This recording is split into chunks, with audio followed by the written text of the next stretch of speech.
Tallahassee police make a stunning announcement just 2 hours ago. Lori Page's remains were found in Thomas County.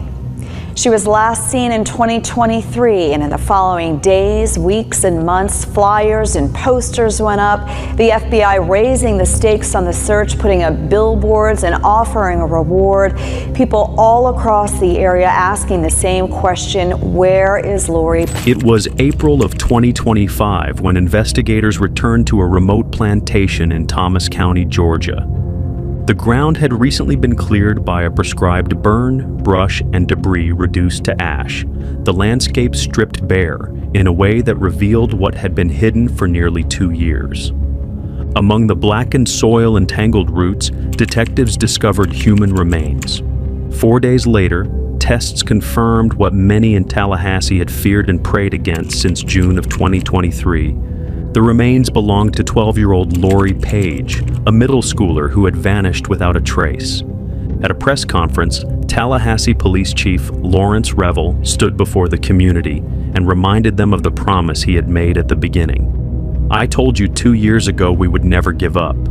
I told you 2 years ago we would find Lori and we would bring her home. I told you 2 years ago we would find who did this and we would arrest them and bring them to justice." The words carried weight because the man accused of taking Lori's life was not a stranger, not a neighbor, not an outsider. It was her own father, Andrew Wiley, the same man who had called police on June 3rd, 2023, to report his daughter missing. But why would a father harm his child? What really happened in the days between June 1st and June 3rd, when Lori was last seen alive, and when Andrew first dialed 911? And how did nearly 2 years of searching, questioning, and waiting finally lead back to him? What unfolded next would not only shatter that promise of stability, but also reveal the depth of human wickedness, and how sometimes the greatest danger does not come from strangers in the shadows, but from those closest to our hearts. But before we begin, if you find this video interesting, please give it a like at the end and tell me what you think about the case. It really helps the channel. And don't forget to subscribe for more. Thank you. This video is created solely for educational and documentary purposes. It does not endorse, glorify, or condone any of the criminal actions or individuals described in this case. Viewer discretion is advised. Lori Annalise Page was born on April 14, 2011, to 22-year-old Andrew Wiley and 17-year-old Miranda White. From the very beginning, her life carried the weight of instability. Her grandmother, Brooklyn Page, later described her as a bright child who seemed unusually self-sufficient for her age. She could read by the time she was 4, and she never caused trouble in the home. She was quiet and reserved, often shy around adults, but with friends she came alive, especially when talking about the things she loved: Roblox, YouTube videos, and the little worlds she created for herself when she needed an escape. But Brooklyn also described how Lori's early years were shadowed by her mother's indifference. Miranda had wanted to end the pregnancy late, and when she couldn't, she moved on as though motherhood had been forced upon her. She left Lori alone for long stretches of time, sometimes sleeping through the day and leaving food on low shelves so her daughter could fend for herself. And when Brooklyn moved to Tampa to be closer, she was stunned to see how little supervision Miranda provided. Friends and relatives noticed the same thing. There was never really a bond between Miranda and her daughter, so it was often others who stepped in to care for Lori. Her godmother, Daisy Garcia, spent long hours with her, and Brooklyn shouldered much of the responsibility. At one point, Child Protective Services even removed Lori from Miranda's home and placed her with her great-grandfather. That arrangement was temporary, and she was later returned to Miranda, but the pattern of instability continued. Lori spent much of her childhood in Nashville, Tennessee, where Miranda relocated frequently in search of work. Each move meant a new school, a new adjustment, and the loss of any sense of permanence. And in Nashville, Lori's frustration sometimes boiled over. Records from the Youth Services and Runaway Bureau showed that she ran away at least once after a fight with her mother, but she returned the same day. Neighbors later recalled explosive arguments between Miranda and Lori, with Miranda's partner, Latana White, admitting that she often tried to stay out of the screaming matches that erupted in the home. Through it all, Lori was described as bright, but she was also carrying resentment. She felt abandoned by her mother, and relatives worried she was capable of harming herself. Yet she still had ties to friends and extended family in Nashville. And in her own way, she tried to hold on to the pieces of stability she did have. By 2021, Andrew had re-established contact with his daughter. Custody became split, but because he lived in Tallahassee, Florida, their time together was limited to summer visits. That changed the following year when Miranda, overwhelmed by her financial situation and constant moving, told Lori she would not be picking her up at the end of the summer. She said she could no longer afford rent and didn't have a stable place for Lori to live, and she believed the constant relocations were harming her daughter's education. So Lori stayed in Florida with her father, and Miranda signed over custody to Andrew before the 2022 to 2023 school year. For Lori, the move was painful. She may not have had a close relationship with her mother, but she had friends, routines, and familiar surroundings in Nashville. Leaving that behind for Tallahassee was something she never truly accepted. Andrew enrolled her at Griffin Middle School and told her she would make new friends, but Lori remained shy and withdrawn. Teachers noticed she avoided extracurricular activities, and classmates later said it was difficult to stay in touch with her after school. She didn't use social media, she wasn't allowed to keep a phone, and she seemed to retreat into herself. So by the time she began her new life in Tallahassee, Lori was carrying more than just the ordinary struggles of adolescence. She carried years of neglect, disrupted schooling, frequent moves, and a deep reluctance to start over again. And while her father promised her stability, the reality was that Lori entered this next chapter already vulnerable, already isolated, and already unsure of where she truly belonged. At Griffin Middle School in Tallahassee, the signs that Lori was struggling became increasingly difficult to ignore. She had entered a new environment where she hardly knew anyone, and while her teachers described her as shy and withdrawn, they also began noticing behaviors that raised concern. Nathan George, one of her teachers, remembered how she slipped him a note asking if he liked her. It was a small act, but it was out of place for a 12-year-old who had always kept to herself, and it immediately suggested that Lori was searching for affirmation in ways that were not typical for her age. And it wasn't just the note. She would sometimes break down without warning, crying in the middle of class, unable to explain what had triggered the reaction. On other days, her emotions turned in the opposite direction. She flew into fits of anger, throwing objects across the room, leaving her teachers startled and unsure how to calm her down. These outbursts were not simply about misbehavior. They hinted at something deeper, something troubling that was pressing on Lori beneath the surface. So the school counselor, Lisa Britt, was brought in. She conducted an interview with Lori, asking her questions about her home life, her feelings, and her sense of self. She also administered a personality assessment. The results pointed toward depression and feelings of inadequacy. Lori seemed to believe she wasn't good enough, that she lacked worth, and the counselor recognized these were not fleeting adolescent moods, but signs of something sustained and serious. However, what Lori told her friends may have revealed even more. In conversations between classes, she confided that life at home with her father had grown harsh and at times violent. She said she was being mistreated, and that discipline often came in the form of a belt. One classmate recalled Lori mentioning that her father had approached her at the bus stop carrying a belt in his hand, a detail that left her peers unsettled even if they hadn't seen the full incident themselves.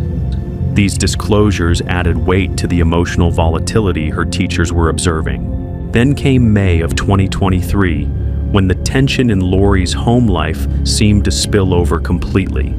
After a heated fight with Andrew, she ran away. She didn't disappear for long. She first went to a friend's house, stayed there briefly, and then turned up at school later that same day. But the event left a mark. It confirmed what teachers already suspected. Lori was not just battling inner turmoil, she was also desperate to escape from her immediate environment, and her strained relationship with her parents only made matters worse. While she was now living full-time with Andrew, she still tried to keep a line open to her mother, Miranda. But Andrew blocked her calls and limited their communication to emails sent through a school computer. For a girl already struggling with feelings of abandonment and depression, this restriction deepened her isolation. So, although Miranda and Andrew constantly accused each other of being the irresponsible parent, the one thing that remained clear was that Lori was caught between them, with neither side providing the consistent care she desperately needed. And as the school year edged toward its end, the red flags surrounding Lori were no longer subtle. They were bright, unmistakable signals of a child in crisis. Signals that would soon intersect with events far more alarming than anyone at Griffin Middle School could have imagined. So on the morning of June 3, 2023, the Tallahassee Police Department received a 911 call from Andrew Wiley. His voice was steady but carried the urgency of a parent reporting a child missing. Officer Caleb Babb was dispatched to the address at 1229 Continental Court, where Andrew explained what he said had happened the night before. According to Andrew, he had left home for work at around 11 p.m. on June 2nd. When he returned the next morning, he said his daughter was gone. Lori's backpack was missing, and he believed she had slipped out sometime during the night while he was away. He told the officer that when he had last seen her, she was sitting on the couch watching television, and he insisted they had spent most of the day together before he left for his shift. But Andrew didn't stop there.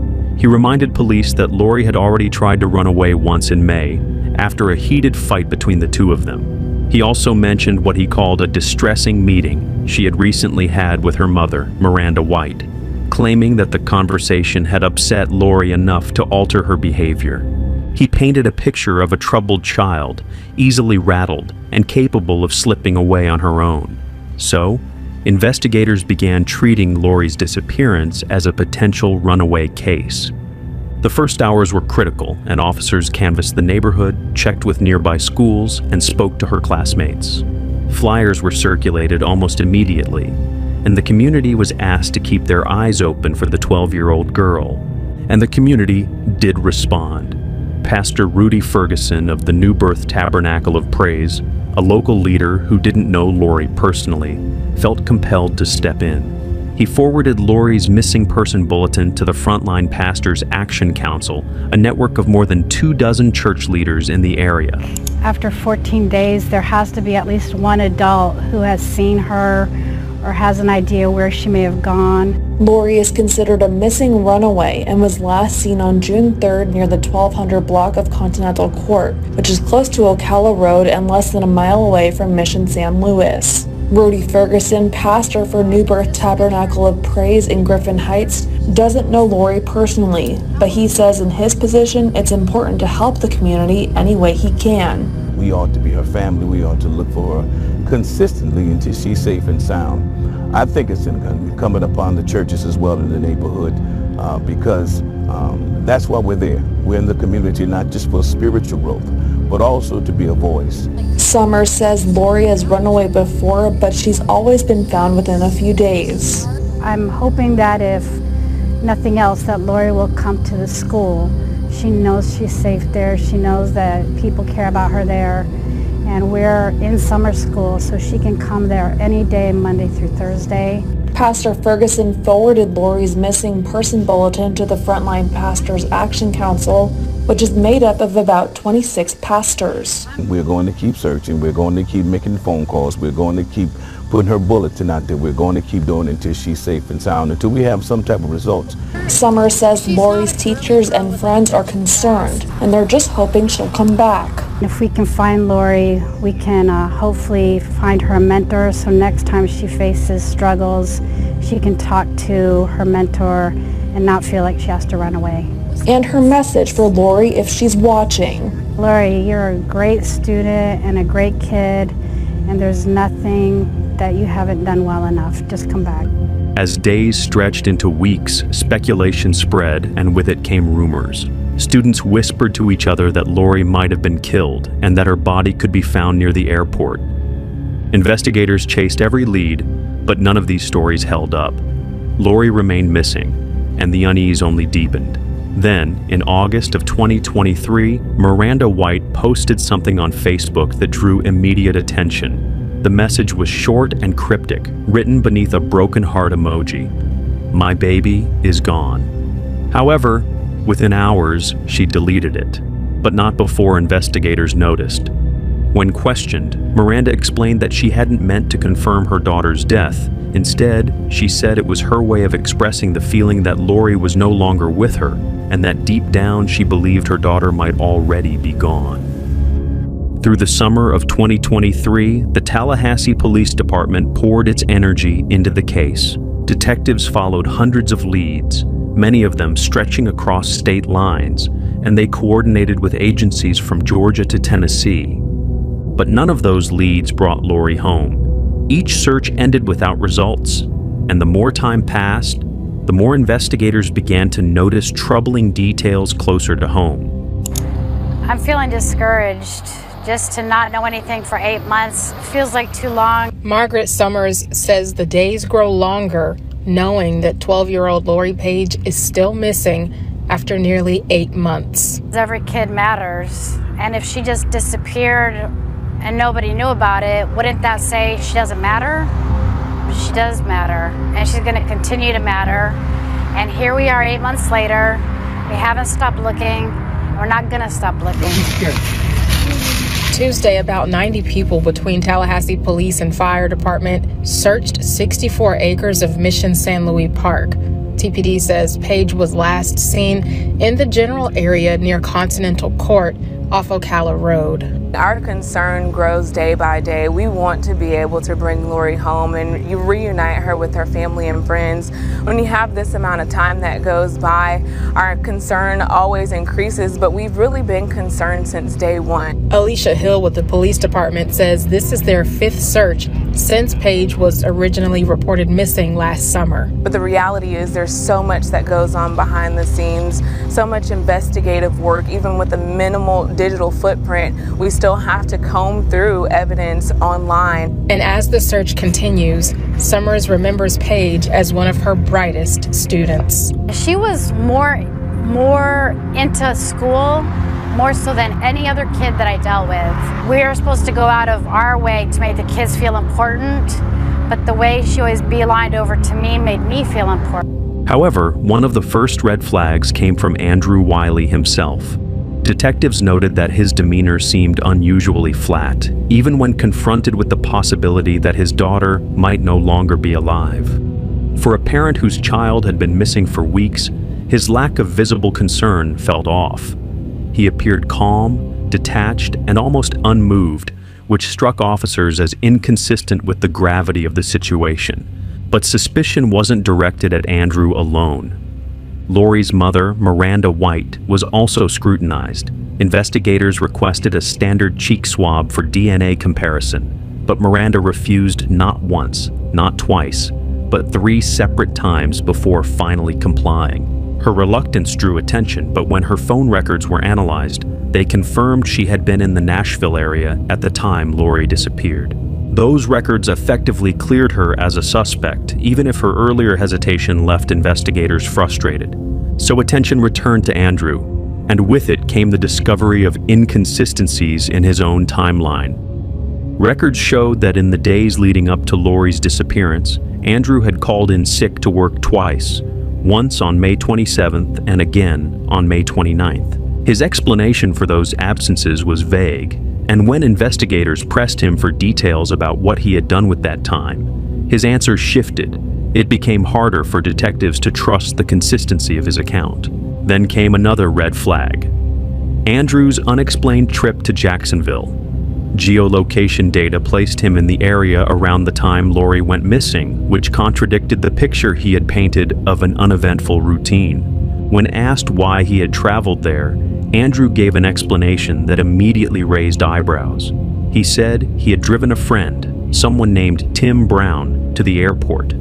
But when investigators tried to follow up, they ran into a wall. They couldn't locate anyone by that name connected to Andrew. His own relatives, including his brother Antoine, said they had never heard of a Tim Brown. Later, police did identify an acquaintance named Tim, but he confirmed that he had never been dropped off at Jacksonville International Airport. The story simply didn't hold up, and it left Andrew looking even less credible. As detectives pressed harder, they also drew in family members for support. At one point, they asked Lori's grandmother, Brooklyn Page, to call Andrew while investigators listened in. The hope was that a candid conversation might reveal something new about Lori's disappearance. But instead of focusing on his missing daughter, Andrew steered the conversation back toward himself. Brooklyn tried to talk about Lori, about decorating her room for her upcoming birthday, about how deeply everyone missed her, but Andrew deflected. He spoke instead about his frustrations, his anxiety, and how upset he was at being treated as a suspect. To the investigators listening in, it felt like another moment where his priorities were not where they should have been. The investigation was no longer just about a missing girl. It was becoming, piece by piece, an inquiry into whether her father had been telling the truth at all. By early 2024, investigators knew that the only way forward was to go deeper into Andrew Wiley's digital footprint. So on February 2nd, detectives executed a search warrant at his residence and seized his phone, along with several electronic devices. What they found inside those devices began to unravel the story Andrew had been repeating for months. A forensic sweep uncovered disturbing internet searches that dated back to the very days surrounding Lori's disappearance. He had typed in phrases like bodies of water, Alabama, Georgia, and Apalachicola National Forest dead body. He even searched where do police look for missing kids. Each query added weight to the suspicion that Andrew wasn't a desperate father trying to find his daughter, but a man planning how to conceal what he had already done. And the phone wasn't the only source of concern. Investigators turned to Andrew's Dodge Charger, and the vehicle told its own story. During a forensic search, officers found a pistol and ammunition tucked inside, but what truly caught their attention was a bottle of cleaning spray. Its label specifically advertised its ability to remove blood, and in a case involving a missing child, that detail carried chilling implications. Even stranger, the factory-issued floor mats that should have been inside the vehicle were missing altogether. So the Florida Department of Law Enforcement Crime Lab was brought in, and samples from the Charger's carpet were sent for testing. The results confirmed what detectives feared. Lori Page's blood was embedded in the fibers. It was no longer just suspicion or circumstantial evidence. It was physical proof that something violent had happened inside her father's car. Meanwhile, technicians worked to recover data from Andrew's other devices. He had attempted to erase his digital trail by factory resetting old phones and laptops, but experts were able to restore fragments of what he had tried to conceal. Among the recovered information were more searches about remote wooded areas in Alabama and Georgia, reinforcing the idea that Andrew had been scouting places to abandon his daughter's remains. And then came the financial evidence. Investigators traced Andrew's credit card purchases in the days before Lori disappeared, and one of those transactions raised new alarms. Records showed that he had purchased contraceptives, specifically Plan B. This fueled suspicions that his abuse of Lori might have been sexual in nature, and that he had been preparing for the consequences of what he had done. So by the spring of 2024, detectives were holding a collection of evidence that shifted the case from speculation to substance. However, the story wasn't finished. Each new discovery didn't just answer questions, it raised new ones. If Andrew had gone so far to erase his tracks, what exactly had happened to Lori in those final days of May and early June 2023? And where had he taken her after she vanished from her home? Those questions would push investigators back into the fields and woods of South Georgia, where the most important breakthrough was still waiting to be found. Based on digital evidence recovered from Andrew's devices, detectives turned their attention to South Georgia. In particular, one location stood out: a remote, brush-covered stretch of land in Thomas County, known locally as a plantation. It was rugged terrain, thick with undergrowth, and the kind of place someone might choose if they wanted something hidden and left undisturbed. So in early 2024, search teams moved in. They brought dogs, forensic experts, and community volunteers. They combed through the plantation in multiple sweeps, guided by location data from Andrew's phone, which had pinged in the area around the time Lori disappeared. But despite days of work, nothing surfaced. The ground was too dense, the brush too heavy, and the evidence, if it was there, stayed buried. Then, more than a year later, the land itself provided the break that investigators needed. On April 5th, 2025, a prescribed burn was carried out on the property. Flames cleared away the thick, tangled brush that had hidden the ground for so long. And when detectives returned to the site, they finally saw what had been there all along. Scattered in the ash and soil were skeletal remains. The discovery halted everything. For nearly 2 years, Lori Page had been listed as missing, her story trapped in uncertainty. But now, with the remains found in the same area Andrew's phone had tracked to, the search had given way to a recovery. The remains were sent to the Florida Department of Law Enforcement for processing. And on April 11th, 2025, the results came back. The DNA confirmed what investigators had both expected and dreaded. The bones belonged to 12-year-old Lori Page. So after 22 months of searching, Lori's disappearance was no longer a mystery. She had not run away. She had not vanished into the night on her own. Her body had been abandoned in a Georgia field, left to weather time and nature until the fire cleared the brush away. And with that confirmation, the investigation turned from searching for a child to holding her father accountable for what had been done to her. 2 years ago, we would never give up. I told you 2 years ago we would find Lori and we would bring her home. I told you 2 years ago that we would find who did this and we would arrest them and bring them to justice. And today I stand before you to tell you we have done just that. So we have recovered Lori's remains and we have arrested the person responsible for this crime. So today with me is this group of amazing people that have been working with us nonstop on this investigation. It could not have come to the conclusion that it came to without this type of collaboration. So I'm going to take just a minute to thank each of them. State Attorney Jack Campbell couldn't be here with us today, but certainly they have played and will continue to play an incredibly valuable role in it. The Florida Department of Law Enforcement, again, just an essential partner. Assistant Commissioner Pollard, thank you, sir, for everything that you guys do. Zach Wilmer and ASAC Willis, thank you guys. Again, just amazing.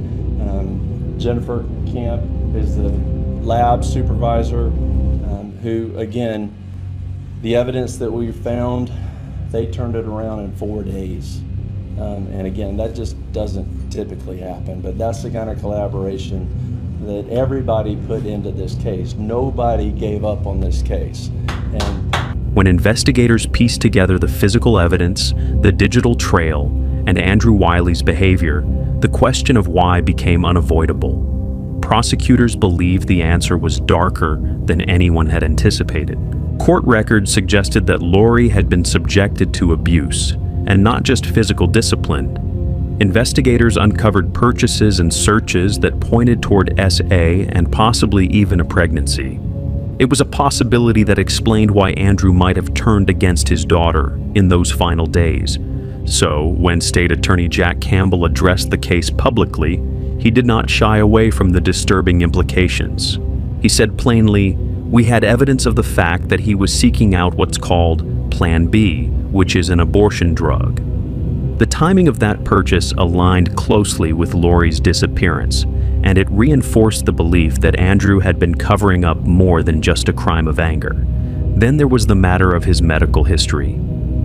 Around the time Lori vanished, Andrew sought treatment for a sexually transmitted disease. But when doctors attempted to perform a full examination, he refused. Prosecutors later argued that this refusal was another attempt to avoid leaving behind evidence, because treatment records might have revealed more than just his own illness. So the theory prosecutors built was chilling in its simplicity. They believed Andrew killed Lori on June 1st, 2023, in a moment driven by both fear and self-preservation. They believed he disposed of her body the very next day in the Thomas County plantation field, and then on June 3rd he picked up the phone and reported her missing, presenting himself as the concerned father. By the spring of 2025, with Lori's remains identified and the trail of evidence secured, Andrew Wiley was formally charged. The count was second-degree murder, a charge that acknowledged the killing was intentional but not premeditated in the legal sense. And while the charge would never bring Lori back, it marked the point when the story of her disappearance officially became the story of her murder. After a comprehensive and exhaustive 22-month investigation into the disappearance of 12-year-old Lori Page, the Tallahassee Police Department has arrested her father, 36-year-old Andrew Wiley, on the charges of second-degree murder. Since Lori's disappearance in June of 2023, detectives have pursued hundreds of leads, conducted interviews across multiple states, examined digital evidence, and searched extensively across North Florida and South Georgia. The case evolved significantly over time, with key developments ultimately leading to Wiley's arrest. The following provides an overview of the timeline of events that we followed. June 3rd, 2023. Lori Page is reported missing by her father, Andrew Wiley, and at that time, he claimed she left home with her backpack sometime in the night while he was at work. Summer of 2023 to early 2024, detectives pursued hundreds of leads across state lines. Lori is never located, and the story provided by Wiley begins to show inconsistencies. February 2nd, 2024, a phone is seized from Wiley's residence. A forensic analysis uncovers questionable internet searches, including queries about remote areas with bodies of water in Alabama and Georgia. March 2024, as more consistencies in Wiley's statements are identified and new information about his relationship with Lori emerges, detectives shift their focus more heavily towards Wiley. Early 2024, based on digital evidence, detectives begin searching a remote, brush-covered area of Thomas County, Georgia, known locally as the Plantation. Multiple searches are conducted but yield no results. April 5th, 2025, following a prescribed burn that cleared heavy brush in the area, detectives returned to the plantation for another search. This time, they located human remains. The remains are processed by the Florida Department of Law Enforcement, again, like I said, in 4 days, and positively identified as those of Lori Page. This case has deeply impacted our community for nearly 2 years. Lori deserves a safe home and a full life. While today's arrest will never bring her back, it does bring us one step closer to justice. So, on April 11th, 2025, nearly 2 years after Lori Page was first reported missing, Andrew Wiley was arrested. Detectives who had worked the case from the beginning finally placed him in custody, and the community that had been living in limbo now saw the first clear sign that justice might be on the horizon. Then, less than 24 hours later, he appeared before Judge Anthony Miller. The courtroom was quiet as the charges were read, but the judge wasted no time making his position clear. Bond was denied, and Wiley was ordered to remain in custody while awaiting trial. Judge Miller also granted the prosecution's request to bar him from contacting several members of Lori's family, citing the potential for intimidation and conflict. But even within that family, the case was already causing deep divisions. While prosecutors laid out what they believed was overwhelming evidence, Wiley's brother, Antoine, took a different stance. He launched a GoFundMe campaign claiming Andrew was innocent and that the police had targeted the wrong man. The fundraiser sought more than $100,000 to pay for a defense, though the platform eventually removed it because of its policies against funding violent crime defenses. Still, the effort underscored how fractured the family had become. Prosecutors, however, remained confident. They had Lori's blood in Andrew's car carpet, internet searches that matched the disposal site, and phone records that traced his movements into Thomas County on the exact days Lori disappeared. And beyond the forensic evidence, they had a motive that prosecutors argued made sense of the entire timeline: the fear of exposure after asexual ab star C, the possibility of a pregnancy, and the panic that followed. However, on June 19, 2025, just weeks after his arrest, Andrew Wiley's case took a sudden and irreversible turn. While being held in the Leon County Detention Facility, he collapsed without warning. Staff rushed him to the medical unit, and for several minutes, officers and medical personnel attempted life-saving measures. Then, on June 20th, he was pronounced dead. The cause, according to the coroner, was a pulmonary embolism, a blood clot that had traveled to his lungs. Officials described it as a natural death, not the result of foul play or violence. We were here for an unrelated story when we saw, literally just past those gates, multiple fire trucks. That was a bit unusual, but there are some 1,000 detainees at any given time. When we asked, though, we learned of a surprising end to a long-running case. Police say Andrew Wiley killed his daughter, Lori Page, and dumped her remains at a plantation in rural Georgia. He'll never face those allegations in court, though, after he died from a pulmonary embolism while at the Leon County Detention Facility, according to a preliminary autopsy report provided by the Leon County Sheriff's Office. However, Andrew's sudden passing meant that the criminal process, which had taken nearly 2 years to build, would never reach its conclusion. There would be no trial, no cross-examination, no chance for a jury to weigh the mountain of digital evidence, forensic results, and prosecutorial arguments. And because the case ended without conviction, the court could not formally declare him guilty. So the file was closed, and the pursuit of justice that had driven investigators, prosecutors, and Lori's community was cut short. For many, it felt like the final chapter had been written too soon, leaving behind more questions than answers and denying Lori's family the closure of a courtroom verdict.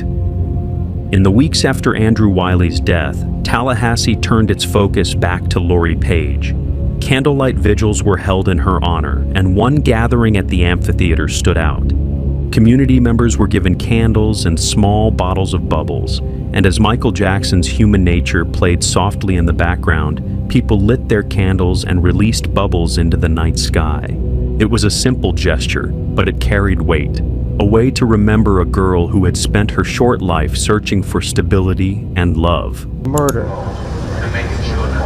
As the community grieves this tragic loss, dozens of neighbors gathered at Cascades Park for a bubble-blowing event and candlelight vigil to honor Lori's memory. Margaret Summers, a paraprofessional who worked with Lori's class, says the community remained hopeful as TPD continued the search for Lori. I think that at the beginning she was thought to be a runaway, and I think that initially based on that the ball was dropped.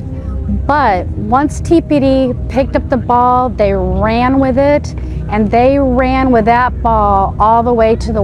Pastor Rudy Ferguson, who had mobilized churches during the earliest days of Lori's disappearance, spoke again to the community. His words were both somber and sharp. The way she was found ought to be in our memories for the rest of our lives. He reminded people that closure was not the same as justice, and that Lori's story demanded vigilance from everyone who called the city home. Murder. As the community grieves this tragic loss, dozens of neighbors gathered at Cascades Park for a bubble-blowing event and candlelight vigil to honor Lori's memory. Margaret Summers, a paraprofessional who worked with Lori's class, says the community remained hopeful as TPD continued the search for Lori. I think that at the beginning she was thought to be a runaway, and I think that initially based on that the ball was dropped. But once TPD picked up the ball, they ran with it, and they ran with that ball all the way to the woods in Georgia. Neighbor Pastor Rudy Ferguson attended tonight's vigil. He says it's a first step towards healing the community. It's also my way of healing as well, because we have been looking for a long time. And even though we got the news that we didn't hope for, we got the answer that started the process of closure, and this was it. This was organized by someone with no connection to Lori, without participation from her other family. Ferguson says he, along with a group of pastors and the family, is planning a... So the story of Lori Page closed not with justice in a courtroom, but with candles, bubbles, and reflections. She was a bright, shy, self-sufficient girl who had been failed by the people around her. She deserved safety and stability. Instead, her life ended in neglect, betrayal, and unanswered questions. So what do you think about this case? Let us know your thoughts in the comments section. We really do read every single one. And if you found this story as unsettling as we did, don't forget to like the video and subscribe for more true crime cases told in full detail. Until next time, stay safe.